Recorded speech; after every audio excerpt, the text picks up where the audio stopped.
10월 31일은 종교개혁 기념일입니다.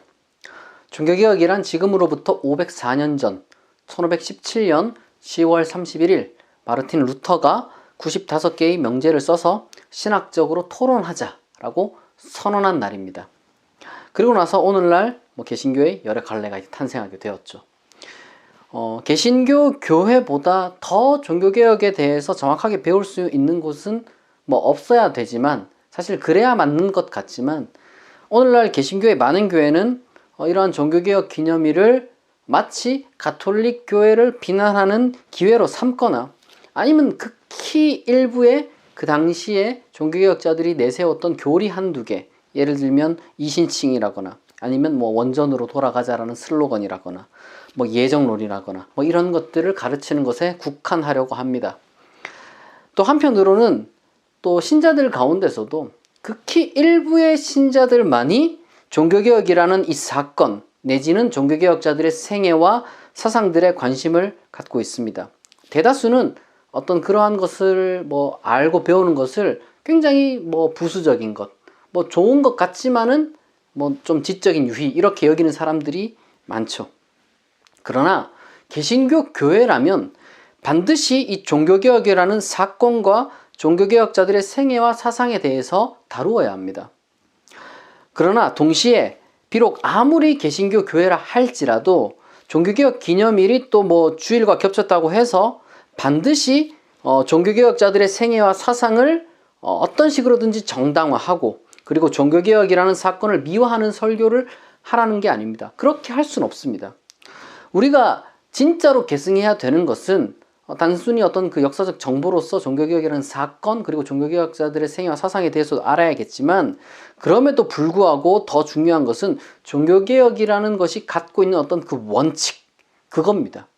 나머지 것들은 이제 역사적 한계에 포함되는 것들로서 역사적 한계를 뛰어넘어서 우리에게 전달해 줄 수 있는 그런 원칙과는 조금 구별되어야 합니다. 역사 속에서 발견된 원칙이야말로 그 시대의 정신과 한계를 뛰어넘을 수 있는 거예요.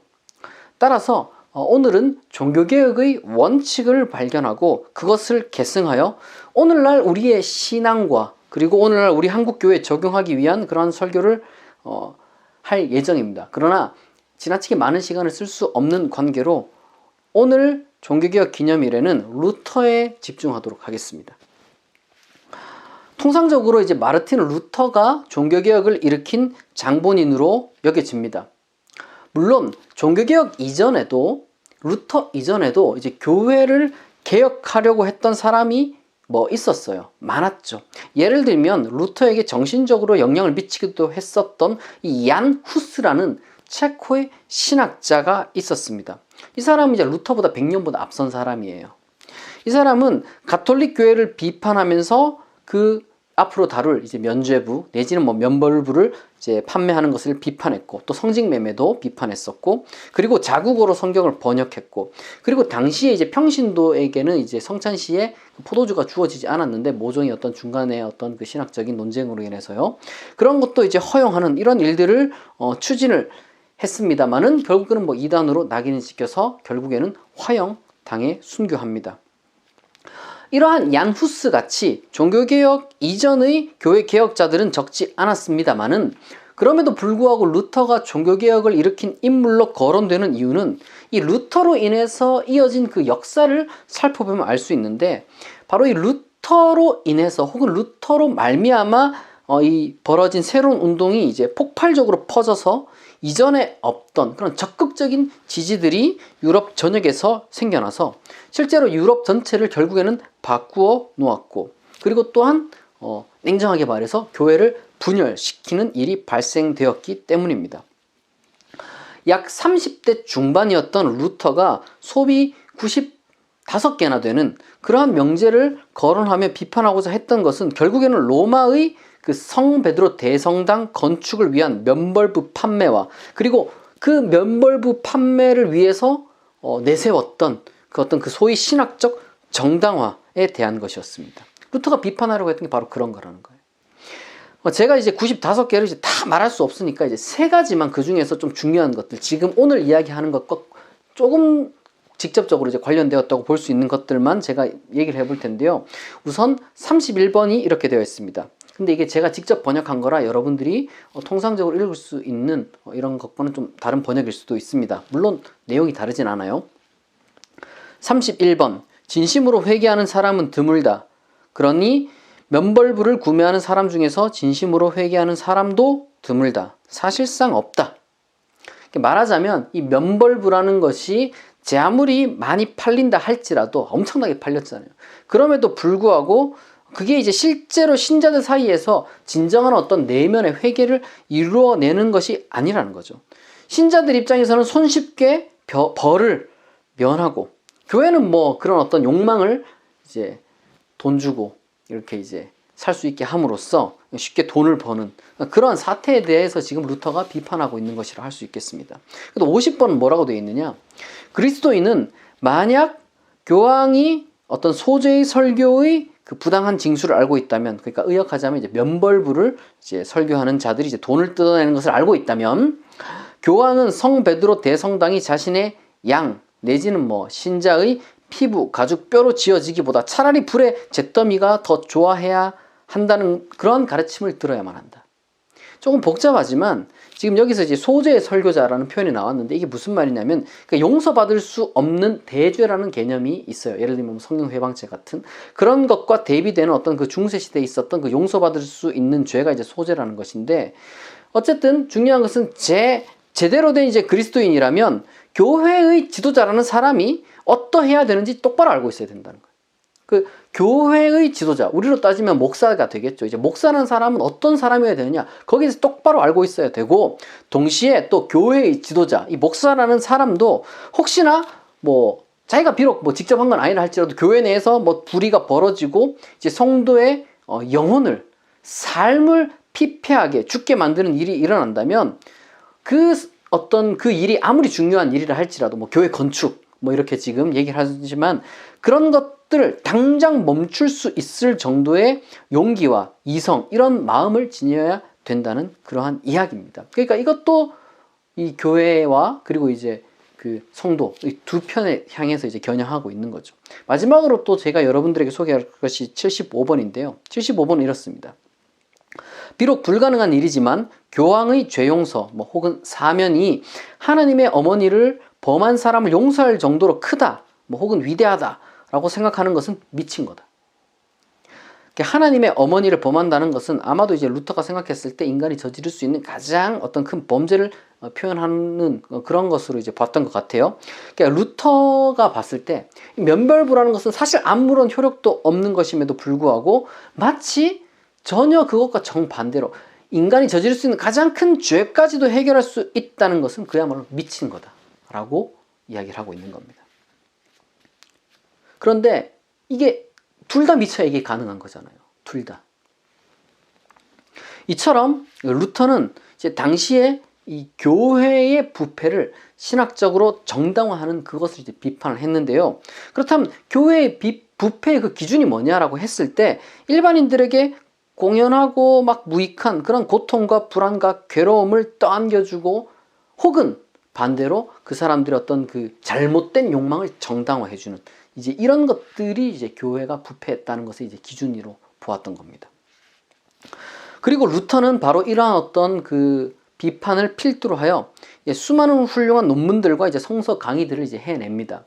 뭐 예를 들어서 1520년 루터가 써낸 소위 이제 세 편의 논문들이라는 게 있어요. 그게 이제 교회의 바벨론 포로, 독일 귀족에게 고함, 그리고 그리스도의 자유 뭐 이런 것들입니다. 그야말로 이것들은 다 걸작이라고 할 수 있어요. 이제 루터가 이런 것들을 막 써내니까 그 주변에 에라스무스와 같은 인문주의자, 스빙글리와 같은 스위스의 그 다른 어떤 개혁자, 그리고 농민 계급들, 그리고 기사 계급들, 심지어 귀족들까지도 모여드는 거예요. 귀족들까지도.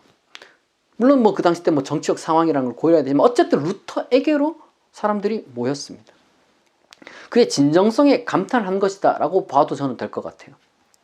그러나 루터는 어느 순간부터인지 이러한 개혁의 목적을 추구하며 나아가기보다 자기 개혁의 정당성을 찾는 일에 빠져버렸어요. 1525년부터 루터가 이제 뒷걸음질 치기 시작하는 거예요. 루터는 농민들과 기사들의 정치적 정의를 추구하는 목소리를 그야말로 일축했습니다. 예를 들어 토마스 민처라는 어떻게 보면 이제 좀 방화, 때로는 뭐 좀 살인 이런 것도 이제 무릅쓰는 그런 농민 봉기를 주도한 성직자가 있었는데, 이제 이 민처가 좀 실망을 많이 한 거예요. 귀족이랑 붙어먹고 정치적 정의에 대해서는 거의 뭐 신경을 안 쓰는 것 같아서. 그래서 민처가 뭐라고 했냐, 루터를 향해서 비텐베르크의 영을 상실한 겁쟁이라고 부르면서 실제로 뭐 그런 어떤 글을 쓰기도 했습니다. 뭐 결국 농민 봉기로 인해서 이제 이 민처는 참수형을 당하고 마는데, 이제 당시에 누가 작성한 것인지는 알 수 없는 그 슈바벤 농민들의 12개의 어떤 조항이라는 어떤 그 정치적 혹은 뭐 교회적 요구를 어떤 신학적으로 정리한 그런 것들이 이제 뭐 떠돌아다니고 있었어요. 그게 막 문서적으로 유행했던 것은 아니지만 그 비슷한 정신이 그 농민 봉기 가운데 있었습니다. 근데 여기에 대해서 이제 루터는 살인과 강탈을 일삼는 농민들이라며 이제 비판하며 그 어떤 그 12개 조항에 대해서도 비판하는 글을 썼습니다. 그리고 또 농민들 외에 이제 다른 한편으로 이제 프란츠 폰 시킹겐이라는 기사가 있었는데, 이 사람은 또 기사들의 입장을 대변하는 그런 정치적 정의를 부르짖었어요. 이제 루터를 열심히 막 지지하고 또 동시에 이제 기사들의 어떤 지위나 대우에 대해서도 변화가 필요하다는 그런 개혁 의지를 막 내비쳤지만, 그의 무력을 사용한 정치적 혁명이 이제 실패했고, 그가 그 모든 과정을 거치는 가운데 루터에게선 아무런 도움도 받지 못했습니다. 그 자신은 그렇게 루터를 지지했는데 정작 루터는 눈길도 주지 않았다는 거예요. 그리고 또 루터는 인문주의자였던 에라스무스와도 이제 결별하게 됩니다. 에라스무스는 자유의지에 관한 논쟁이라는 글을 써서 이제 루터의 주장을 다소 이렇게 이제 저격을 했다고 할 수 있는데, 루터가 이에 대해서 이제 노예의지에 관하여라는 문서로 이제 응수를 합니다. 그런데 이것은 사실은 인간의 책임을 그 어디에도 두지 못하는 그러한 글로, 인간의 의지는 하나님 아니면 사탄에게만 붙들려 있을 뿐이라는 그런 주장을 하는 글이었어요. 그래서 알브레히트 리첼과 같은 신학자는 루터의 바로 이 노예의지론을 두고 불행한 졸작이다 라고 혹평을 하기까지 했습니다.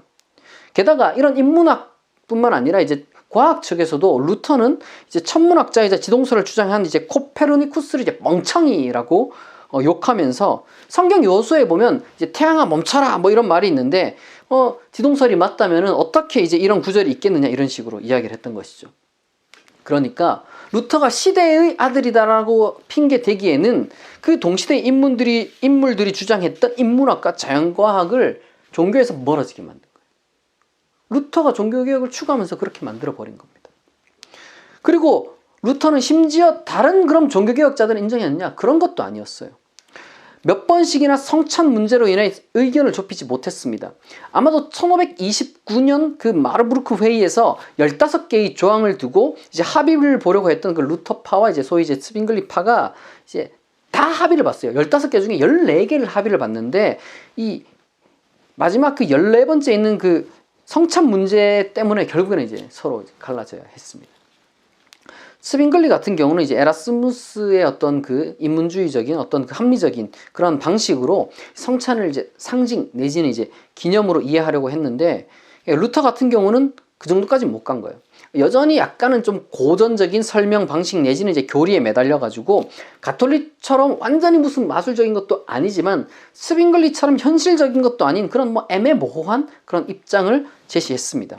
스빙글리가 볼 때 그러니까 루터는 아직 마술에서 못 깨어난 사람이 되는 거죠.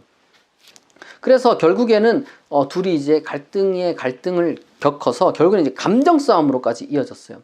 그러니까 어떤 감정 싸움으로까지 이어졌느냐면, 스빙글리가 이제 가톨릭의 갑작스러운 공격 때문에 이제 취리를 방어하기 위해서 이제 전쟁에 이제 나섰는데 이제 사망하게 됩니다. 근데 이제 그 사망이 뭐 스빙글리 지인들에게는 굉장한 슬픔이 당연히 되었을 것이고, 스위스 전체 종교개혁에 그야말로 심각한 타격이 입게 되었는데, 루터는 바로 그것을 두고 칼로 흥한 자 칼로 망한다는 말씀에 상하는 일을 당했다는 그런 잔인한 말을 서슴지 않았습니다.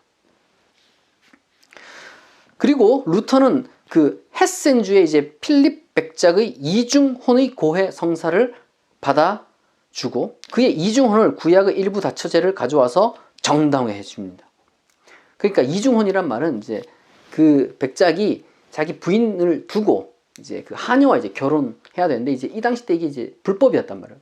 그리고 이제 뭐 도덕적으로 당연히 비난을 받을 만한 것이겠죠. 그러니까 루터한테 가가지고 이걸 미리 결혼하기 전에 고해 성사도 받고, 그 다음에 이중혼 해도 되느냐라는 식의 어떤 그 신학적 정당을 얻었는데 루터는 그걸 해줘요.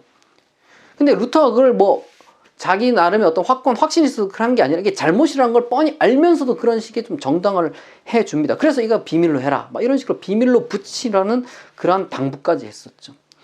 당시에 이중혼은 이제 법에 의하면 사형에 해당했습니다. 그래서 결국에는 뭐 비밀이 어디 있어요? 이 일이 이게 알려졌죠.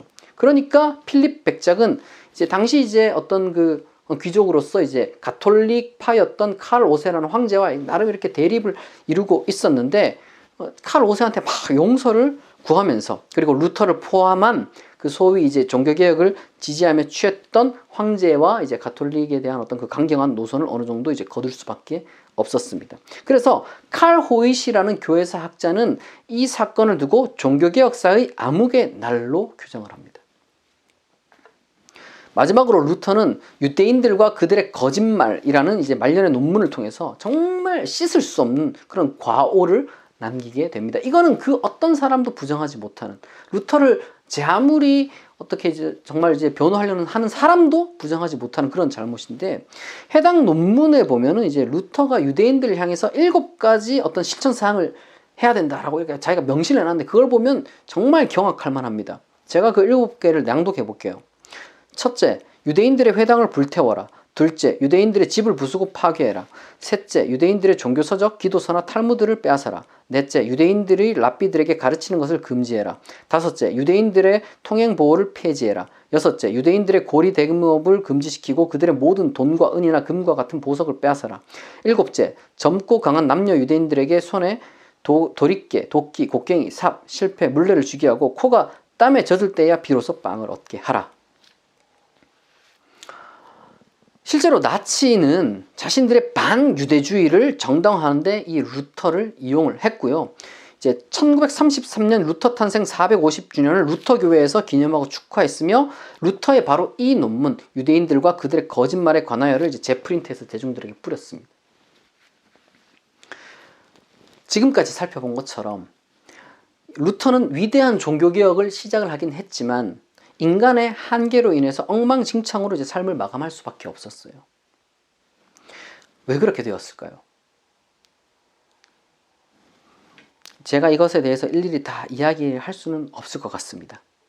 다만 분명한 것은, 우리가 계승해야 되는 것은 이러한 모든 사건들 속에서 일어난 그 루터 자신, 그리고 루터를 추종하는 자들이 내어놓은 변명이 아니라는 거예요. 그들의 변명을 우리가 계승할 필요는 없습니다. 우리는 오히려 루터가 시작했던 바로 그 종교개혁의 원칙을 계승함으로써 루터와는 전혀 다른 길을 걸어가야 돼요. 우리가 계승해야 되는 것은 바로 이겁니다. 교회의 개혁은 원칙을 통해서 이루어져야 된다. 역사적인 내용이 아니라 원칙을 통해서 이루어져야 된다는 겁니다. 그 원칙이란 무엇이냐?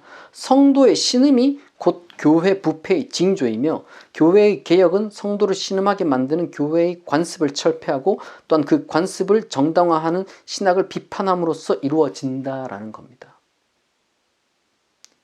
성도의 신음뿐만 아니라 또한 우리는 성도의 잘못된 욕망, 이런 것도 여기에 포함시킬 수가 있겠죠.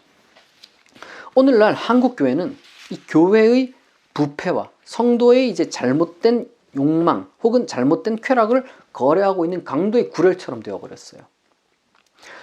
물론 이러한 지금 바로 이와 같은 지적이, 한국교회에 대한 지적이 오래전부터 있었습니다만은, 그렇다고 해서 그러한 개혁의 목소리가 원칙을 따라서 비판했느냐? 그렇다기보다는 오히려 역사적 내용을 따랐다. 그저 500년 전에 가톨릭 교회라는 허수아비와 선을 긋는 일에만 애를 쓰는 것 아니냐. 500년 전에 그 종교개혁을 그대로 그냥 내용적으로 재현하려는 것이 개혁이 아니었느냐. 이러한 지금 문제를 또한 우리는 제기를 해야 되는 것입니다. 대표적인 것이 뭐예요? 칭의 논쟁 같은 거죠. 칭의 논쟁. 아니면 마리아 논쟁 같은 것들. 오늘날 이미 세계 가톨릭과 세계 개신교, 예를 들면 뭐 독일 어떤 개신교 연합, 루터교가 대표적으로 있지만, 그리고 또 스위스의 어떤 그 개혁파 연합, 뭐 이런 모든 교회들이 다 어떤 그 서로 하나의 교회가 서로 되기 위해서 정말 에큐메니칼 정신을 이제 표방하고 있어요. 따라서 서로 무슨 가톨릭 교회든 아니면 개신교 교파 무엇이든 간에 이제 이단이라며 이제 정죄할 것도 아니고, 또한 어느 교파가 더 사도적 계승에 뭐 가깝냐, 어느 교회가 더 무슨 초대교회에 가깝냐, 이러한 좀 공허한 말싸움을 하기보다는 신학적 토론을 통해서 이 교회를 더욱더 개혁시켜야 나가야 할 위치에 지금 우리가 있다. 21세기의 기독교인은 바로 그러한 존재에 서 있다는 것을 우리가 잊어서는 안 됩니다. 이것은 결코 부패한 교회를 그대로 둬야 된다는 말은 전혀 아니에요. 아무런 비판사항 없이 그대로 그냥 우리가 하하호호 손잡고 가자, 이런 얘기가 전혀 아닙니다.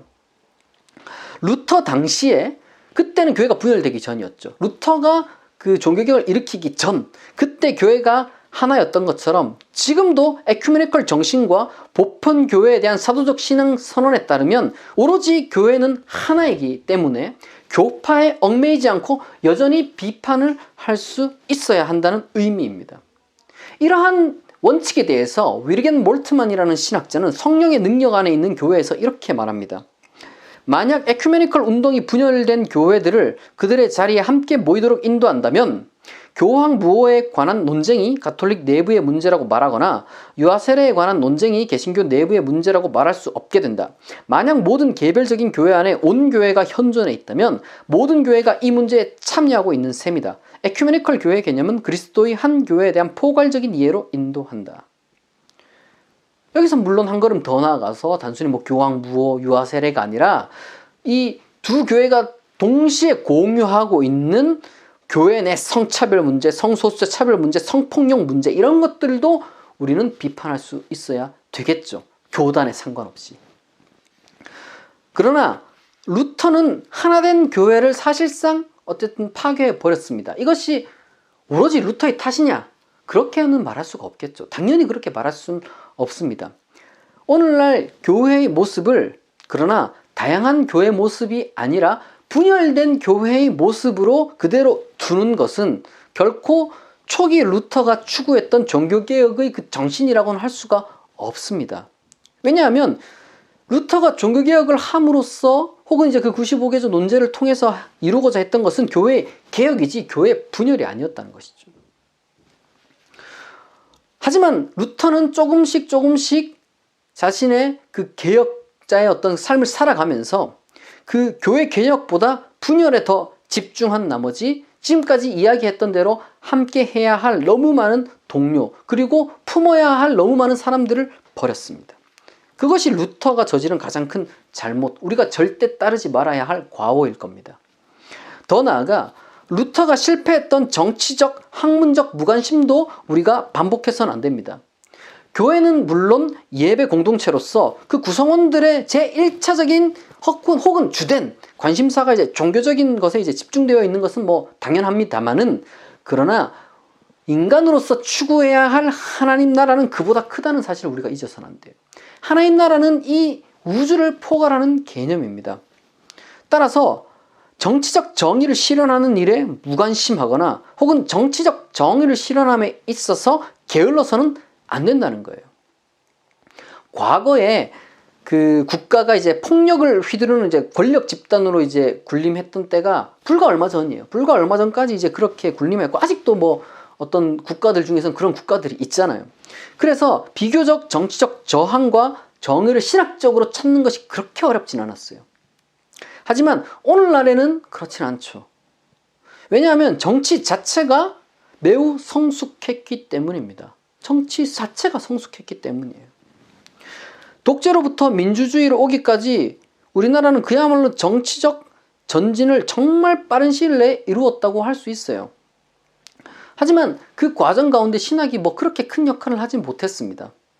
다르게 말하자면 정치에 대해서 신학적 비판을 그래도 가할 수 있었던 뭐 60년대가 있었고 70년대, 뭐 80년대도 뭐 그 정도의 힘은 있었는데, 그 이후부터 90년대부터 지금 2021년에 이르기까지는 완전히 다른 시대가 되어버렸어요.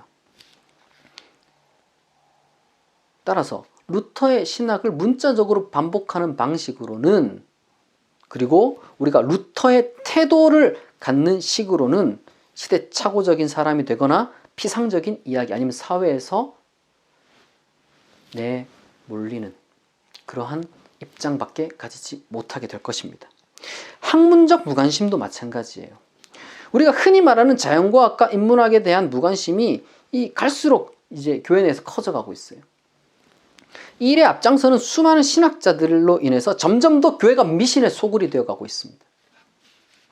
마치 면죄부라는 그런 어떤 미신을 사고 팔았던 것이 서로에게 도움되었던 그 종교개혁 직전의 신자들과 교회의 상황과 오늘날 그 신학자들, 그 다음에 목사들, 그 다음에 신자들의 상황이 별반 다르지 않다는 거예요. 현대의 복잡한 경제사회와 시장을 단순화시키는 그런 돈에 관한 설교들이 있고요. 현대과학을 제멋대로 해석하는 신학자들이 있고, 역사학을 무시하는 변증가들이 있고, 의학을 무시하는 신비주의자들이 있습니다. 그 외에도 너무 많이 있어요. 그런데 이러한 어떤 말도 안 되는 소리들로 서로를 위로하고 치켜 세워주고 돈을 바치고 돈을 버는 그런 일들이 교회 내에서 이루어지고 있습니다. 루터가 95개 명제에서 했던 말을 빌리자면 진심으로 진리를 추구하고자 하는 사람이 없는 것처럼 무식한 목사들의 말을 듣는 사람 중에 진리를 추구하는 사람 더더욱 없는 거예요. 있을 리가 없죠. 끝으로 우리는 유대인 혐오를 타종교 혐오로 조금 더 확장해서 이해할 수 있어야 합니다. 이런 거예요. 원전으로 돌아가자라는 그러한 슬로건이 이제 성경 원문으로 돌아가자라는 그러한 슬로건으로 그 당시 때는 작용을 했었죠. 그러나 그것이 오늘날 여전히 성경 원문으로 돌아가자라는 식으로 이해될 필요 없는 그런 시대에 우리는 살고 있습니다. 그것처럼 유대인 혐오를 피하자라는 말은 사실상 크게 우리에게 와닿지도 않고 굳이 그렇게 말하지 않아도 우리가 딱히 왜냐하면 혐오해야 할 유대인도 별로 없고 유대인에 대한 혐오 같은 것도 별로 없기 때문에 우리 그렇게 이제 말을 한다면 이게 공허한 외침밖에 안 될 거예요. 루터처럼 유대인 혐오를 하지 맙시다. 이거는 굉장히 공허한 외침이 될 수도 있을 겁니다. 원칙적으로 확장을 하지 않는다면요. 말하자면 이런 겁니다. 이미 성서의 수천 개의 사본들을 모아서 어떤 그 작업하는 일들이 수백 년 동안 이루어져 왔고, 그리고 자국어 성경을 비롯해서 온갖 번역 성경이 오늘날 넘쳐나고 있어요. 이런 시대에 무슨 원전으로 돌아가자는 말은 조금 맞지 않죠. 오히려 원전으로 돌아가자는 말을 오늘날 우리가 이제 그걸 취한다면 인류의 기록의 역사 속에서 묻혀있는 수많은 진귀한 어떤 그 기독교적인 그러한 글들을 어떤 자국어로 옮겨와서 공유하자는 쪽으로 이제 확장 해석되어야 더 타당할 겁니다. 그때 구호가 정신적으로 원칙적으로 이어진다면 그렇게 돼야 되는 거예요. 그와 마찬가지로 루터가 저질렀던 유대인 혐오의 잘못을 우리가 피하자라는 말은 단순히 유대인 혐오를 피하자는 게 아니라 타 종교 및 비종교 혐오를 피하자는 말로 확장되어야 한다는 것입니다. 조금 더 구체적으로 우리나라의 경우 오늘날 정말 그 혐오가 심각해진 게 뭐냐면 다 교회 내에서 이제 다른 종교에 대해서 배타주의적인 어떤 구원관 때문에 혐오를 가지고 있지만 특히나 무슬림 혐오를 좀 피해야 한다라는 그러한 말을 지금 여기서 우리는 응용해서 이야기를 할 수가 있을 것이고, 그와 더불어서 유대교, 이슬람교, 불교와 같은 어떤 그 세계 종교들을 비롯하여서 심지어 사실은 종교를 다 합친다고 해도 요즘은 또한 오늘날 한국 사회에서는 종교 없는 삶의 철학 이런 것들이 또 사람들 사이에서 이미 거의 지배적으로 자리를 잡고 있습니다. 그런 것들에 대해서 우리는 배울 필요성을 느껴야 한다는 거예요. 그런 것들을 혐오하고 공격하고 이겨내려고 한다는 것이 아니라 그것들을 받아들이고 그것들로부터 배워야 한다는 겁니다. 우리는 오히려 그로 인해서 우리의 어떤 정체성을 잃는 것이 아니라 더 다양한 그러한 그리스도인의 모습을 지닐 수가 있는 거예요. 인도 기독교가 다르고 한국 기독교가 다르고 유럽 기독교가 다른 것처럼 불교적 기독교가 있을 수가 있고 무신론적 기독교가 있을 수도 있고 이슬람교적 기독교가 있을 수도 있다는 말입니다. 왜 그렇게 생각을 못하냐 이거예요. 그래서 종교 간 대화, 종교와 과학의 대화, 교파 간 대화, 종교와 철학의 대화, 이 모든 이런 일들은 우리 자신과 상대방으로 하여금 상호 성숙하게 만들어줄 수 있어요. 상호 반성하게 만들어줄 수가 있고, 또한 다른 한편으로 상호의 정체성을 더욱더 분명하게 드러내게 만들어줄 수도 있다는 겁니다. 동시에 대화 자체가 목적이 또한 될 수도 있습니다. 대화를 오로지 수단으로 삼는 것이 아니라 대화 그 자체가 목적이 되어야 합니다. 왜? 종교개혁은 항상 대화에 실패했어요. 그러나 이 대화야말로 인류의 모든 문명, 심지어 정치나 기업이 추구할 만한 그런 가치가 될 정도로 오늘날 중심에 서 있는 것이기도 합니다. 또한 폐쇄적인 대화가 아니라 개방적인 대화 그 자체가 교회를 개혁시킬 거예요. 폐쇄적으로 우리끼리만 얘기해서는 개혁이 될 수가 없죠. 오늘은 종교개혁 기념 주일입니다. 특히나 개신교 교회의 예배 시간, 설교 시간이므로 종교개혁을 반성하는 그런 설교를 했습니다. 가톨릭 교회를 비난하고 루터를 우상화하고 종교개혁 사건을 미화하는 것이 아니라 오늘날 예레미야의 탄식이 더 이상 반복되지 않도록 우리를 돌아보고 다시 한번 하나님 나라를 만들어가고 하나님의 사랑을 실천하고 하나님의 뜻을 세계에 알리는 빛과 소금의 역할을 감당하는 그리스도인이 되기를, 그리고 그러한 교회가 되기를 결심하는 시간이 되었기를 바랍니다. 기도하겠습니다. 자비하신 하나님 아버지, 모든 역사가 하나님의 뜻 안에서 흘러간다는 것을 믿음으로 고백합니다. 인간사를 돌아보며 분별력을 갖고 역사 속의 인간의 실수를 파악하여 반복하지 않고 하나님의 뜻을 배울 수 있게 하옵소서. 한국교회가 지금까지 빛과 소금의 역할을 감당하지 못했고 또한 지금도 못하고 있습니다. 하나님의 뜻에 따라 새로이 도약할 수 있는 놀라운 기회를 다시 한번 허락하여 주옵소서. 초기 루터처럼 신음하는 사람들을 위해 부패한 집단에 대하여 용기를 내고 또한 후기 루터와는 달리 흔들리지 않는 결기를 갖고서 이성과 대화를 통하여 교회를 개혁할 수 있는 우리가 되게 하옵소서. 예수 그리스도의 이름으로 기도합니다. 아멘.